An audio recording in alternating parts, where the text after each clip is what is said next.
Olá, que a graça e a paz de nosso Senhor e Salvador Jesus Cristo seja com você. Aqui vamos nós para mais uma aula da EBD. É a aula de número 2 do quarto trimestre de 2022. Seja bem-vindo, seja bem-vinda e obrigado aí pelo seu carinho de estar aqui comigo. Esta aula presencialmente vai ser no dia 9 de outubro de 2022, às 8h30 da manhã. Se você quiser estudar comigo presencialmente, vai ao endereço Rua França, 615, bairro Vilarejo, Cabreúva, São Paulo. Aqui é uma videoaula. É uma aula que depois que eu preparo a minha, para lecionar, eu gravo aqui a videoaula. É uma mini aula, digamos assim, tá certo? Muito bem.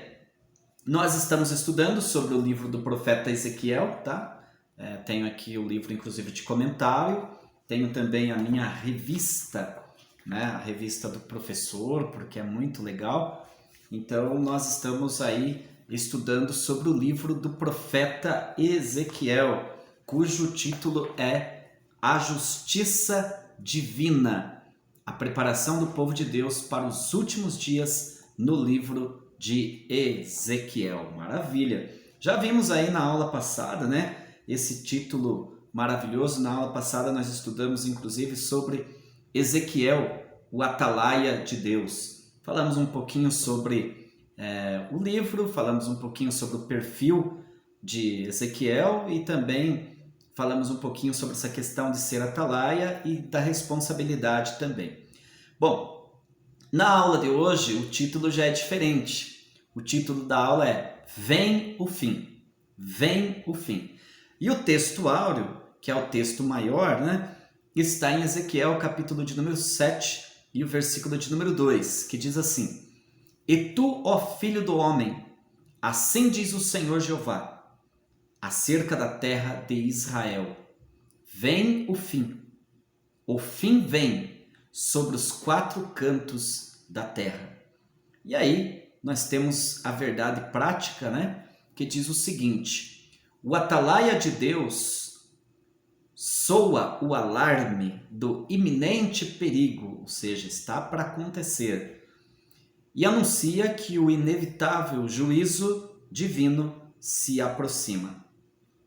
A leitura bíblica em classe, porque se é uma aula da escola bíblica dominical, naturalmente eu tenho o texto áureo, tenho a verdade prática, e tenho também a leitura bíblica em classe, onde o professor faz juntamente com todos os seus alunos. E essa leitura está em Ezequiel capítulo 7, do versículo 1 até o 10, que eu vou deixar que você leia aí na sua casa, você quiser acompanhar comigo aí, tá bom? O que nós vamos fazer aqui, como sempre fazemos em todas as aulas, é um breve comentário do texto áureo, para depois então a gente entrar aqui na aula propriamente dito. E aí eu quero convidar você para a gente ler mais uma vez o texto áureo, que está em Ezequiel capítulo 7, verso 2, que diz então: E tu, ó filho do homem, assim diz o Senhor Jeová, acerca da terra de Israel: Vem o fim vem sobre os quatro cantos da terra. Não podemos esquecer que o título da aula então é Vem o Fim. Vem o Fim. Bom, nosso texto áureo ele está inserido no livro do profeta Ezequiel, naturalmente, no capítulo 7, entre os versículos, do versículo 1 a 27. Lembrando que o livro de Ezequiel, no capítulo de número 7, todo o capítulo tem então 27 versículos. E se tem 27 versículos, esse texto áureo está entre esses versículos aí do 1, do capítulo 7 até o 27. Mas é o versículo de número 2. Muito bem. Essa profecia, vem o fim, essa palavra profética, na verdade, ela forma uma unidade com o capítulo anterior, que é o capítulo de número 6. É muito legal a gente estudar a palavra de Deus, mas perceber que o capítulo 6 já tem expressão do tipo profecia contra os montes de Israel, né? A introdução, por exemplo, do capítulo de número 6, ela aplica-se também no capítulo 7. Então, quando a gente vai estudar a palavra de Deus, é importante fazer essa contextualização, que eu diria, muito importante. Aliás, desde o capítulo 4, 5, ela já vem falando desse assunto, dessa questão do fim aí, desse juízo que está para acontecer. Mas a ênfase maior é no capítulo de número 6 e aí, finalmente, aí no capítulo de número 7. Vem o fim vem e aí você percebe que tem repetidas expressões, né? Isso, no capítulo 7, na verdade, oferece mais detalhes, né? Mais ricos em detalhes sobre exatamente esse tema. Que tema? O tema principal é o julgamento, né? Então, quando fala aí o fim vem, é o julgamento divino. É um julgamento iminente para acontecer na nação, no povo de Judá propriamente dito. A mensagem era para o povo de Judá. Na forma de ataque do exército babilônico, o fim do reino de Judá estava próximo. Reino de Judá, que você tem nesse momento aqui, uma grande parte que está em Jerusalém e que uma outra parte está nas terras da Babilônia, aonde Ezequiel recebe a mensagem, onde ele está no meio dos exilados. Mas a mensagem é essa, tá? O fim vem, agora chegou o momento. E de que forma? Como assim que viria o fim? Através do exército babilônico. A gente vai ver no decorrer da aula. Então, o fim do reino de Judá estava próximo. Essa que é a conversa aqui. Os babilônios, eles praticavam genocídio, né? Mas o Senhor fizera o decreto e transformara a espada babilônica na sua própria espada. Entende isso? Deus está tratando com o povo, mas ele vai usar a Babilônia, vai usar o exército babilônico para tratar com o povo de Israel. Vamos lá, dando sequência aqui neste comentário. Então, o dia do ataque seria, como ele fala ali, o fim vem, seria o dia do Senhor, né? E tu, ó filho do homem, assim diz o Senhor acerca da terra de Israel. Vem o fim vem. Então, esse fim é o dia do Senhor, o dia que Deus está chamando para um acerto de conta. Decisivo isso, não tem mudança. Já faz um tempo que as coisas vêm acontecendo e agora chegou a hora que Deus vai tratar. Alguns estudiosos, claro que pegando aí a data de que em mais ou menos 931 anos antes de Cristo, quando aconteceu a ruptura entre as tribos que dividiu o reino de Israel, ficou reino do norte e reino do sul. Reino do norte, chamado de povo de Israel, propriamente dito, e reino do sul, povo de Judá, tribo de Judá. Ficou dividiu o reino, já como uma consequência de pecado, por exemplo, de Salomão. Mas esse fato aconteceu em 931 anos antes de Cristo. Essa profecia aqui está em 597 antes de Cristo. Então, fazendo uma conta aqui rápida assim, nós podemos dizer que faz basicamente aí mais de 300 anos que o povo está pecando. Estão se envolvendo com idolatria, com adultérios, com abominações e chegou a hora então do acerto de contas. Então não era, acho que é isso que é importante analisar aqui, não é que era daquele momento, né? Você vai ver a visão de Ezequiel, o que ele viu, Deus leva ele, mostra o templo que os homens estão fazendo, os sacerdotes estão fazendo, os profetas, enfim, e os anciãos de Israel, né? Mas não era naquele momento, já era algo que vinha acontecendo aí de anos, mas a questão chegou o momento do acerto de contas. Então, no capítulo de número 7, versículo 1, está escrito já a palavra assim, ó: Depois veio a palavra do Senhor a mim. Então, fazendo uma conexão com o capítulo 6, como eu disse no início, que tanto o capítulo 7 como o capítulo 6, a profecia é a mesma, que lá no capítulo 1, capítulo 6, verso 1, diz da mesma forma, veio a minha palavra do Senhor. Então tem uma repetição aí.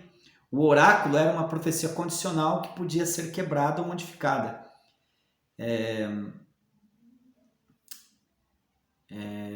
Era iminente e cheia de terrores para Judá.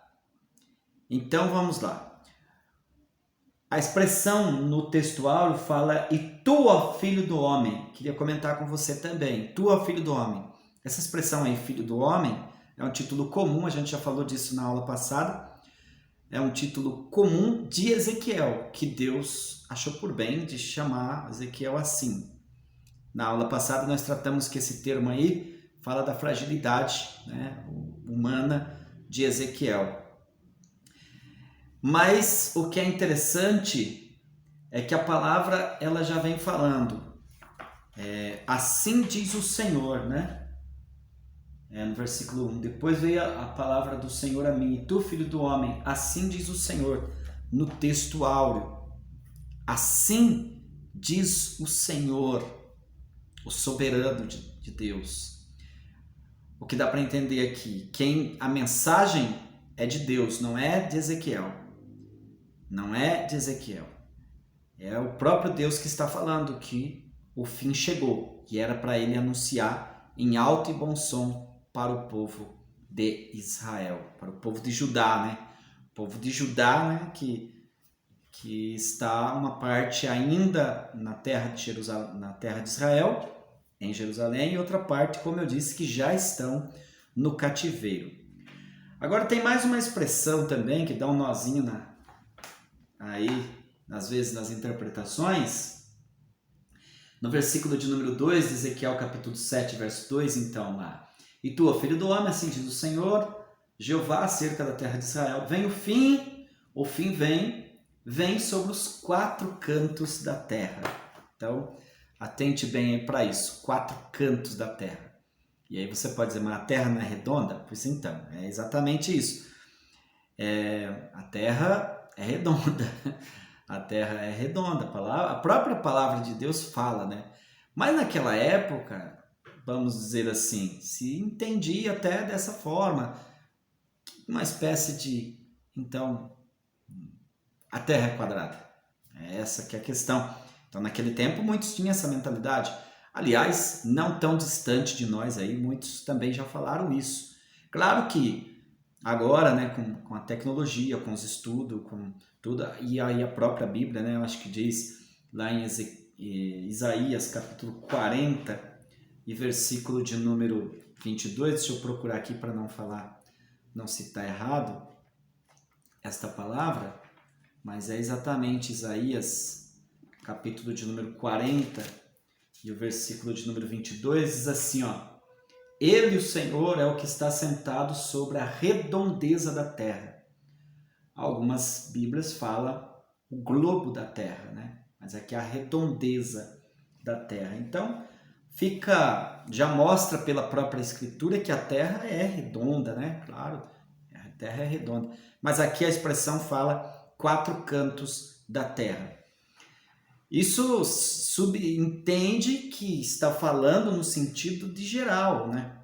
Eu particularmente, claro que também é mais recente dessa época esse entendimento dos 4 pontos cardeais, né? Norte, sul, leste, oeste. Mas o Espírito Santo é conhecedor de tudo. Então, de repente, esses 4 cantos seja essa ideia, né? Norte, sul, leste, oeste, mas no fundo, falando desse geral para toda a terra. O próprio pastor Ezequias vai colocar aqui, que é o comentarista, de que esse juízo aqui, que Deus está usando o profeta Ezequiel, seria então para aqueles dias, que iria já acontecer com o povo de Israel, mas que também, pelo fato de ter essas expressões 4 cantos da terra, também está falando aí para um futuro, que eu particularmente penso assim também. Claro que tem alguns teólogos que não acreditam assim, eles acham que essa profecia foi só para aquele momento e não é para os dias de hoje. Nós cremos, por exemplo, no arrebatamento da igreja, nós estamos aguardando a volta de Jesus Cristo, nós estamos com essa viva esperança. Agora, a palavra fala que está para acontecer também a grande tribulação na terra, que são os juízos divinos. Então esse acontecimento lá com Ezequiel se cumpriu, isso foi literal para o momento, para os dias dele. Mas nos dias de hoje a gente também pode imaginar que a qualquer momento o juízo divino será derramado sobre a terra. O fim vem. Agora, para a igreja de Jesus Cristo, para os crentes em Jesus, tem aí uma esperança de que nós estamos aguardando o livramento, nós estamos aguardando a volta de Jesus. Então é por isso que o profeta também precisa vir agora e profetizar a palavra de Deus. Profetizar o quê? Dizer, aceite Jesus como Salvador, entregue sua vida a Cristo, porque está para vir um juízo sobre toda a terra. Essa é a verdade. Já aconteceu no dilúvio, já aconteceu na questão de Sodoma e Gomorra, e Jesus vai voltar para arrebatar a sua igreja. Ele vem para a igreja, mas para os ímpios, para aqueles que se esquecem de Deus e que rejeitam a mensagem, essa mensagem aí do fim, para eles está reservado o juízo. Então, meu amigo, minha amiga, vamos ficar firme com o Senhor, porque o fim vem. E esse é o título da nossa aula, o fim vem. A introdução do assunto diz assim, o juízo divino descrito no discurso profético do capítulo 7 é endereçado, então, à terra de Israel. Né? Então, ela é específica para a terra de Israel. Tem essa expressão, terra de Israel. Então, é para lá. Né? Mas, também tem aí uma conotação universal, né? Para todo o mundo e os tempos vindouros.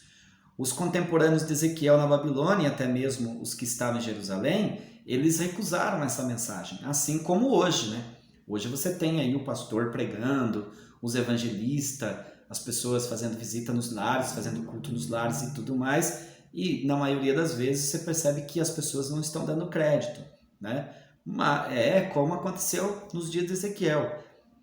As pessoas não creram nem na mensagem de Ezequiel e nem na mensagem de Jeremias, que Jeremias já estava profetizando antes de Ezequiel, cerca de 20 anos mais ou menos. Mas o povo não acreditou, achava que não, que o profeta estava delirando. Pois é, mas o fim veio, o juízo aconteceu sim. A gente vai ver aí que houve então a destruição da cidade de Jerusalém, a destruição do templo, que imaginavam que não ia ter essa destruição, assim como muitos hoje. Ah, não, o mundo é assim mesmo, esse negócio de céu, negócio de inferno não existe, fica nessa, porque os profetas estão pregando. Se aconteceu lá atrás, claro que vai acontecer de novo. Então, para aqueles que creem na palavra de Deus, obviamente que estão seguros. Bom, vamos ao primeiro tópico. O primeiro tópico da lição fala, então, sobre a profecia. Tópico de número 1, e o subitem 1 diz assim, introdução da profecia. Ezequiel introduz a profecia com a fórmula usual, veio a minha palavra do Senhor. A chancela de autoridade divina, assim diz o Senhor Jeová. Isso aí, tanto essa expressão, veio a minha palavra do Senhor, como assim diz o Senhor Jeová, é uma marca registrada dos profetas, né? Vale lembrar aqui que Ezequiel, nesse primeiro momento, ele é sacerdote. Ele foi preparado para ser sacerdote, ele estava com a idade de exercer o cargo sacerdotal. Mas, como ele recebeu diretamente de Deus essa incumbência e, digamos assim, esse ofício de profeta, Deus visita ele através do Espírito Santo com essas expressões. E ele pode dizer, veio a minha palavra do Senhor, e depois com muita ênfase, assim diz o Senhor, que é a marca registrada de todos os profetas. O profeta de Deus fala assim, a mensagem de Deus é assim. Então o povo de Israel não tinha como fugir, né? Opa, então o homem não está falando dele mesmo. A mensagem é divina. A profecia é de Deus, não existe profecia por vontade humana, como está lá em 2 de Pedro, capítulo de número 1, verso 20 e 21. Toda profecia é de particular interpretação, na verdade ela não é de vontade humana, ela é de Deus, né? Era uma comunicação inconfundível, quer dizer, é Deus, só pode ser Deus, diferente da natureza da atividade profética por meio de visões. Embora Ezequiel começa com visões, mas depois ele, em meio à visão, ele vai receber a mensagem diretamente de Deus, de forma externa, né? Algo que vem de fora, de forma audível e também de forma direta para ele. Mensagem aqui é o seguinte, o profeta fala aquilo que Deus quer. Então a mensagem não é do profeta, a mensagem é de Deus. Assim como hoje, o verdadeiro homem de Deus, ele fala a palavra de Deus e não fala dele mesmo. Tópico de número 1 ainda, e o subitem 2 fala sobre a extensão. Extensão de quê? Da profecia. Essa profecia do capítulo de número 6, como eu disse, e capítulo de número 7. A gente precisa ir com cuidado aqui nesse assunto, né? Mesmo que é uma videoaula que eu estou aqui, mas precisa tomar bastante cuidado nas expressões. Nós estamos tratando da profecia, essa profecia sobre o fim, que com ênfase, capítulo 6 e capítulo 7 com mais ênfase ainda. E a extensão dessa profecia. Bom, a expressão hebraica que diz lá Adamas, né, que seria a terra de Israel, aparece 17 vezes no livro, né? Deixa eu acompanhar aqui pela leitura bíblica, né? Porque isso é importante. O versículo 2, né? E tu, ó filho do homem, assim diz o Senhor acerca da terra de Israel. Terra de Israel. Aparece no livro de Ezequiel essa expressão terra de Israel 17 vezes. Isso indica a ira divina sobre Israel no próprio território deles, na terra deles. Porém, ninguém pode imaginar que esse castigo, então, como diz o pastor Ezequiel aqui, não seja somente lá, mas que também teria aí uma extensão cósmica, ou seja, universal. Fica claro pelo uso da expressão escatológica quando fala aqui no versículo de número 2, que é o textual.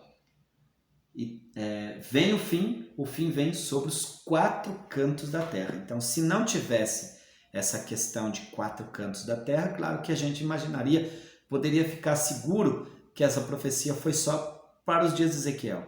Mas como ele está falando dos 4 cantos da terra, então tem 2 situações a imaginar aqui, tanto futurística, né, como também universal.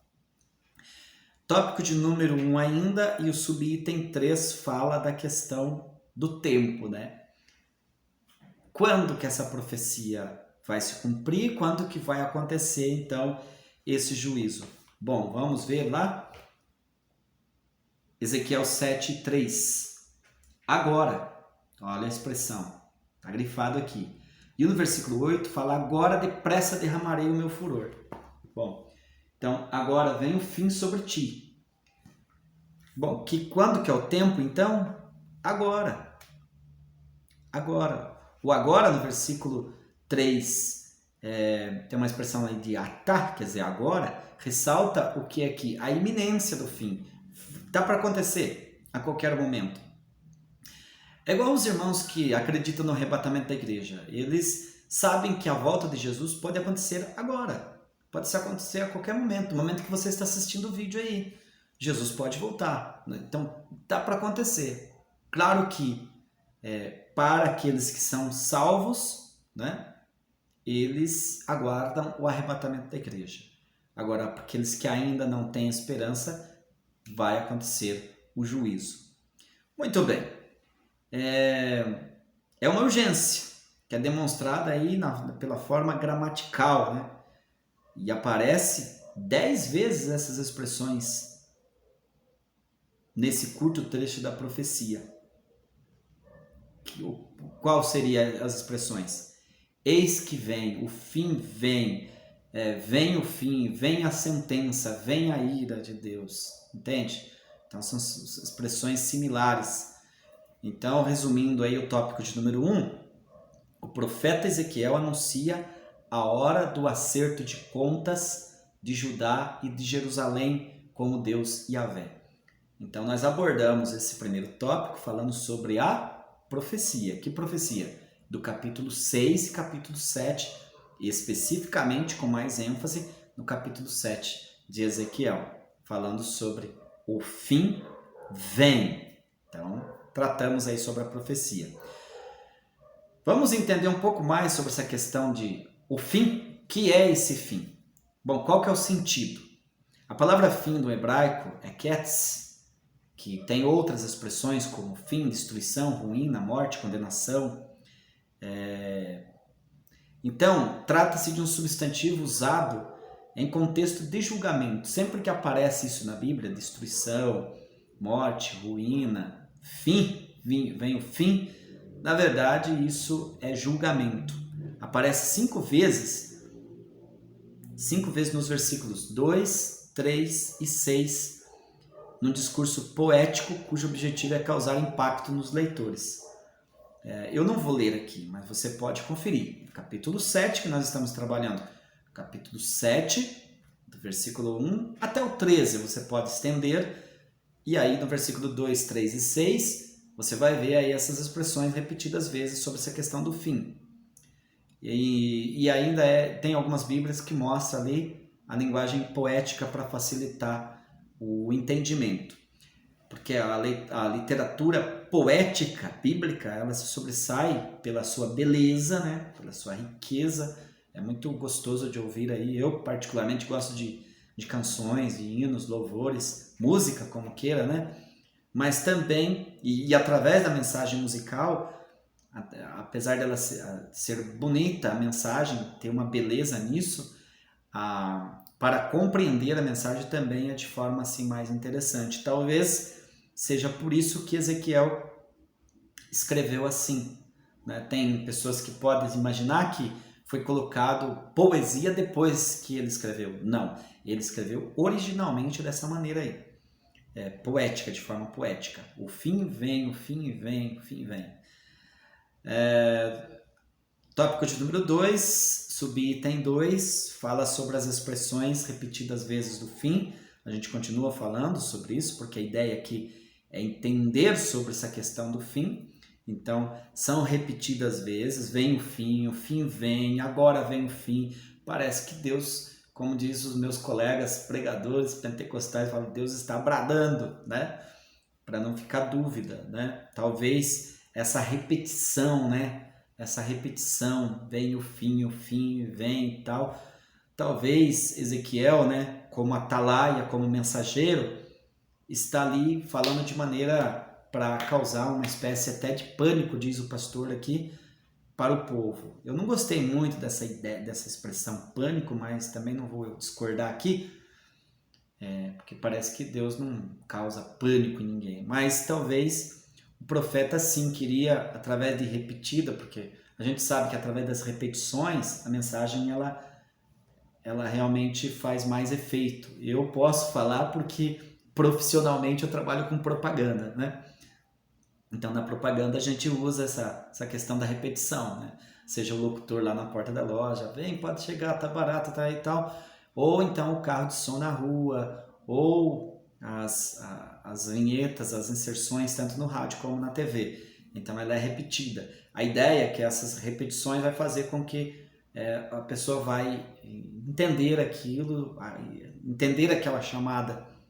E você vê isso aqui na profecia de Ezequiel repetindo o termo, vem o fim vem, está chegando a sentença tal, mesmo que eram expressões diferentes, mas as pessoas não têm para onde correr, estão todos informados de que o fim está chegando, Deus está chamando o homem para uma prestação de contas. Os profetas durante séculos já vinham falando sobre isso, como eu disse, desde 931 anos antes de Cristo até nesse presente momento de Ezequiel, está dando aí cerca de 300 anos. E são muitos os profetas que estão profetizando, alertando sobre o perigo. Jeremias, só Jeremias, passou aí cerca de 40 anos pregando e diz que as pessoas não acreditaram.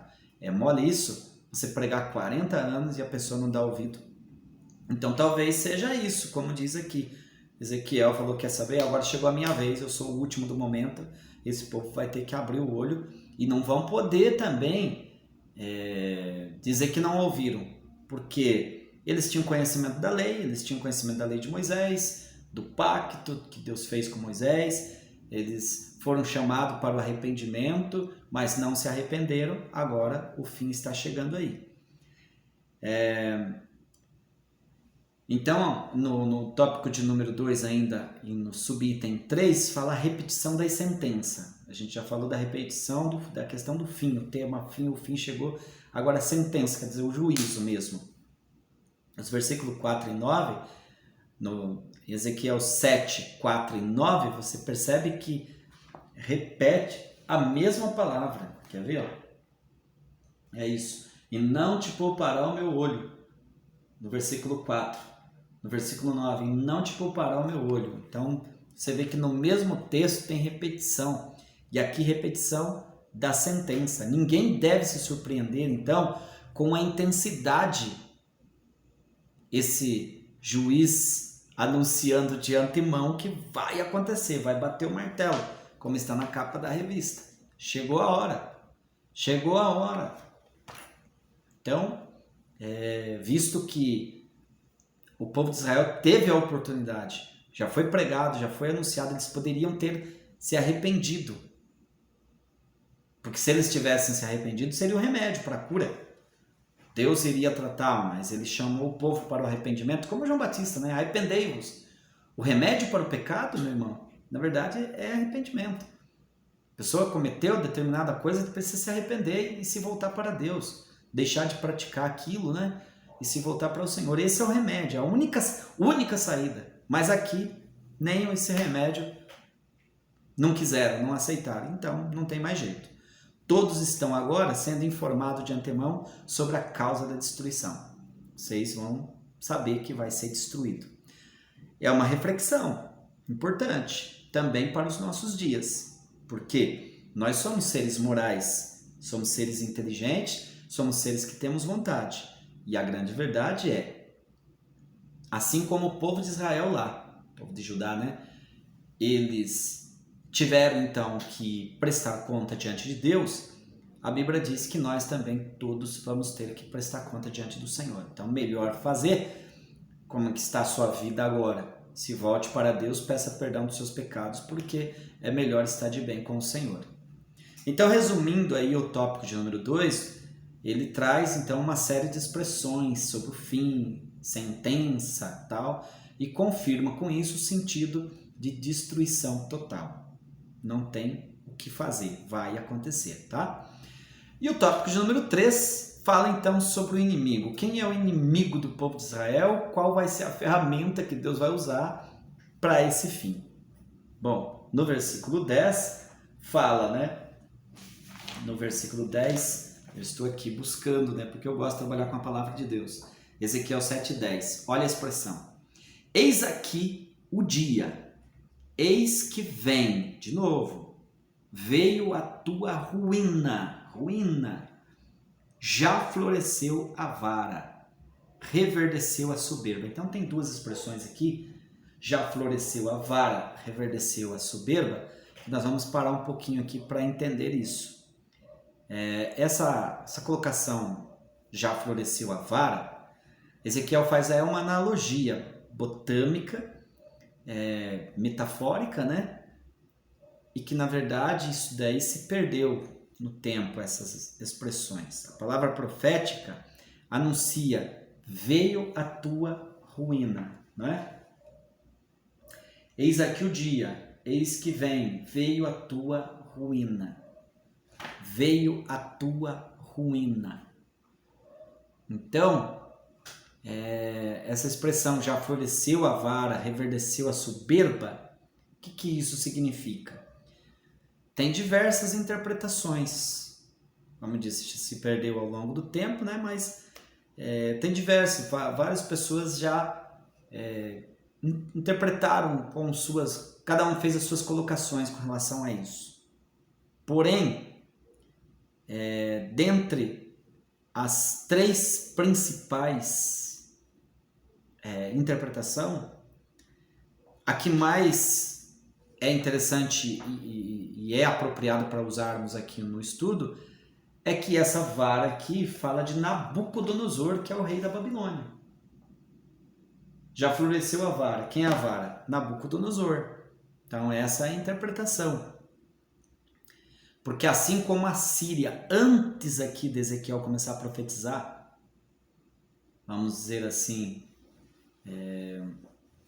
já tinha acontecido, né? Porque o reino do norte já tinha sido destruído. O reino do norte, que tinha sido levado cativo para a Síria. Então, assim como a Síria tratou com o povo de Israel por permissão de Deus, Deus usou a Síria como chicote para chicotear o povo de Samaria, né? E o povo de Israel, que é a outra parte, o povo do norte. Deus agora vai usar o Nabucodonosor também como vara para chicotear. Por incrível que pareça, não é que a gente está falando de um Deus mau aqui, mas é o juízo que chegou. Ele vai usar agora o Nabucodonosor, que é essa vara, para chicotear o povo de Judá. E aí tem o outro ponto aqui que fala reverdeceu a soberba, né? Então já entendemos que floresceu a vara e o Nabucodonosor. Agora, reverdeceu a soberba. Esse reverdeceu a soberba fala aqui o seguinte: Deus que está permitindo que o Nabucodonosor execute juízos lá, aliás, seja a vara, né, mas para que o juízo divino seja executado para o povo de Israel, o povo de Judá. Porém, o Nabucodonosor é horrível, ele é terrível, ele não tem piedade e ele exagerou na dose. Então, essa soberba aí, vamos ver o comentário aqui. O rei Nabucodonosor extrapolou o limite, ele foi cruel, ele era cruel, né? Porque Deus não mandou ele proceder de tanta crueldade, Deus permitiu, mas muitas coisas que ele estava fazendo, que ele fez, ele matou pessoas, matou muita gente, né? Então aí agora Deus também vai tratar com ele, que é aquela história, né? Deus está acima das pessoas, é Deus que manda. Então tem pessoas que querem abusar de autoridade. A gente não pode ficar preocupado, essa reação divina é exemplar, pois ainda hoje, nos dias de hoje, Deus julga os poderosos. Não tem aí os políticos, autoridades que querem cirandar com o povo? Pois é, pode até querer fazer, mas que não vai escapar também do tratamento especial de Deus, pode ter certeza. Porque quando um líder age mal, respinga sim, o povo sofre, mas um dia o julgamento é com Deus, cada um vai prestar conta. Então não é porque Deus está permitindo um tratamento. Aqui eu pego a questão do pai. O pai, por exemplo, ele pode educar o filho, é bíblico. É bíblico, o pai pode educar o filho, agora ele não pode querer quase matar o filho, né? Então educar é Deus que permite, o bichinho sofre o castigo ali porque Deus também está permitindo que o pai faça aquilo ali. Agora se o pai exagerar na dose, esse pai também vai se ver com a justiça, talvez a justiça terrena e a justiça divina. É isso a lógica aqui. Bom, então já sabemos que é Nabucodonosor, que o tópico de número 3 e o subitem 3 fala específico agora do Nabucodonosor, quem é ele. Esse nome aí, Nabucodonosor, é de origem arcática, da antiga Mesopotâmia, e eu não vou aqui nos pormenores, mas significa Nabu protegeu a minha herança. Esse Nabu era um deus da Babilônia, né? Porque na Babilônia tem deuses, ídolos, né? E tinha eu não me lembro, mas tinha um deus lá por nome de Nabu. Agora, o pai de Nabucodonosor, que é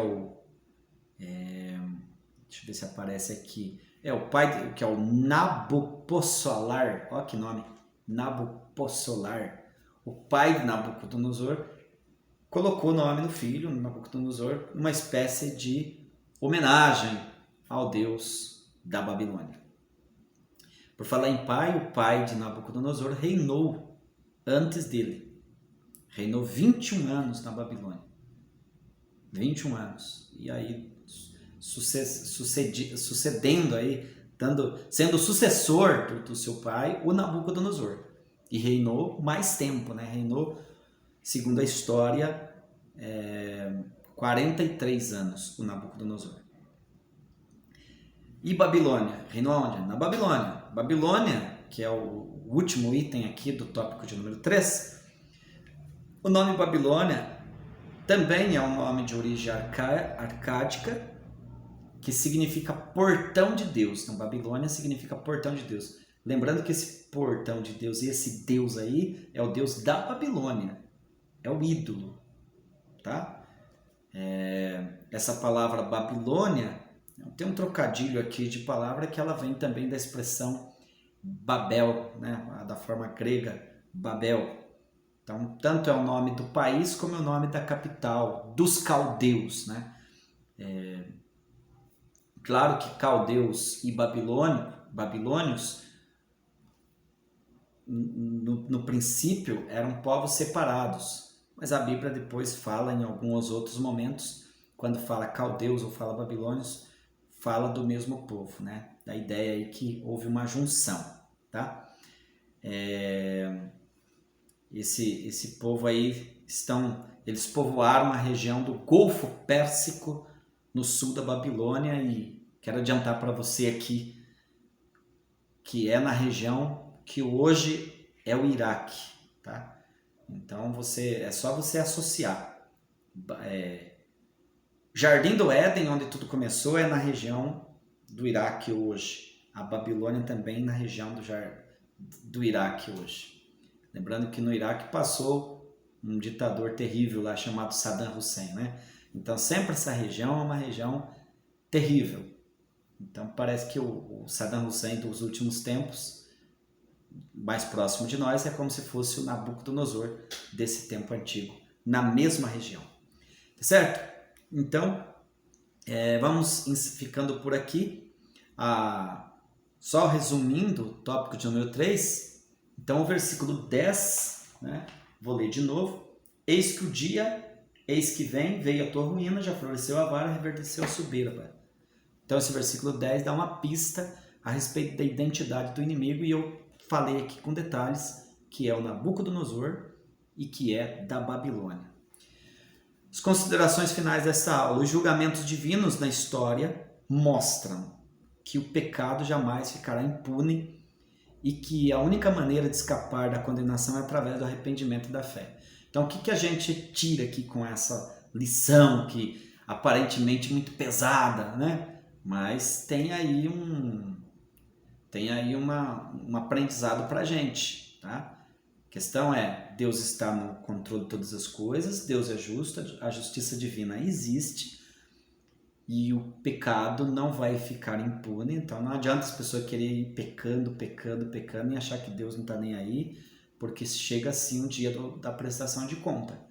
Então o que tem que fazer? Pelo que a gente aprende aqui, se arrepender e passar a servir ao Senhor pela fé. Israel não tinha desculpa. Não podia alegar a ignorância, porque os profetas falaram. O povo dispunha de muitas informações, através de Moisés, dos ensinos dos sábios, dos profetas, do conselho dos sacerdotes e por aí vai. Mas não deram ouvido. E nos dias de hoje, pastor prega, tem culto, tem trabalho, tem apelo. Então, pode ter certeza que essa humanidade também vai ser chamada para uma prestação de conta. O apelo dramático de Ezequiel é um exemplo clássico dessa verdade. É real. Então não adianta. A pessoa nos nossos dias diz, não, Deus não vai tratar, Deus não está nem aí. Ué, se Deus tratou com um povo que era dele, específico dele, na antiga aliança, não vai tratar agora? Vai sim.